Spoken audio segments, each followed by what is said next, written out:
This is a pretty large bowl, mesquite bowl that I just finished turning and sanding, and it's ready for an oil finish now. And you can see the color of the wood, the mesquite is well, it's pretty, but it's kind of dull. And just going to show you what just a little bit of tung oil does to the finish. I finish all my bowls with tung oil, and so just a good coating of tung oil, you can see, just immediately brings out that grain. The really rich grain that mesquite has in it, and this is going to be a really pretty piece. So I'll get the rest of this oiled up and then we'll take a look. Okay, here's a few bowls I finished recently.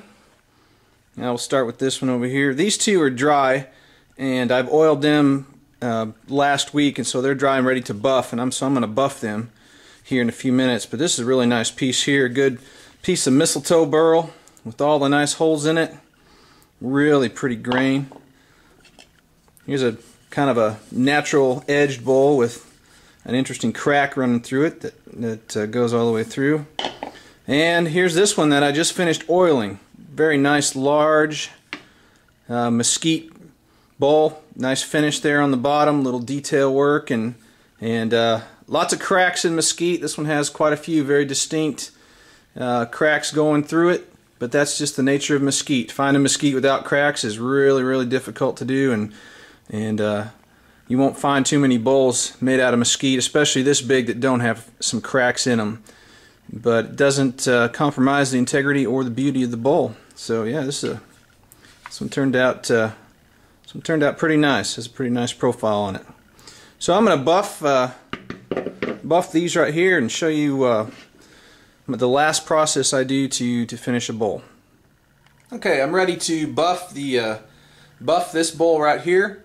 I always wear a face shield, especially when I'm doing the bowls with the natural edge, because this thing's spinning. I got mine set at 1100 RPM, and I've had them grab the bowl before and take them out of my hand. I've broken at least one bowl that way, where my buffing system grabbed the edge of a bowl or a large hole and actually tore it out of my hand, and it broke.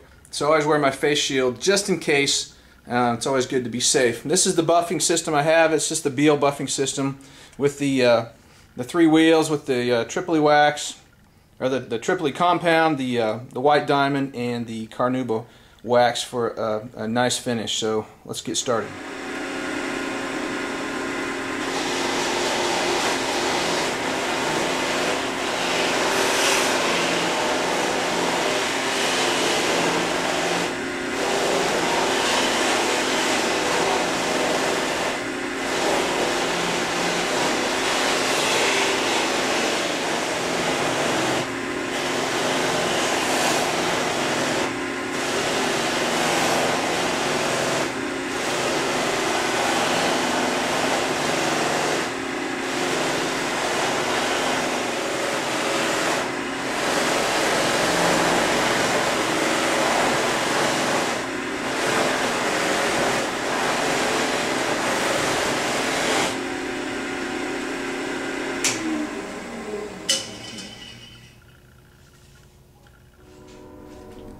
Here's what a good buffing system does, especially with mesquite. It's so hard, it buffs up so nice. You can see the gloss on this bowl here.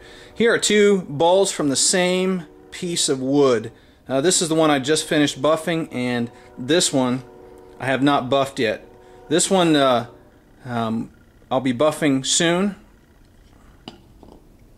This one I just finished buffing. Look at the difference. See how glossy that is? This one's been sanded to 400 or 600 grit along with this one. This is a complete difference when it comes to showing or selling a bowl. That gloss right there from a good buffing system really makes a difference. I have one for the inside too, I just didn't show it, so I buffed the inside of that also. But sure makes a pretty bowl to have a good buffing system. This is Gary with HartleyWoodcraft.com. Thank you for watching.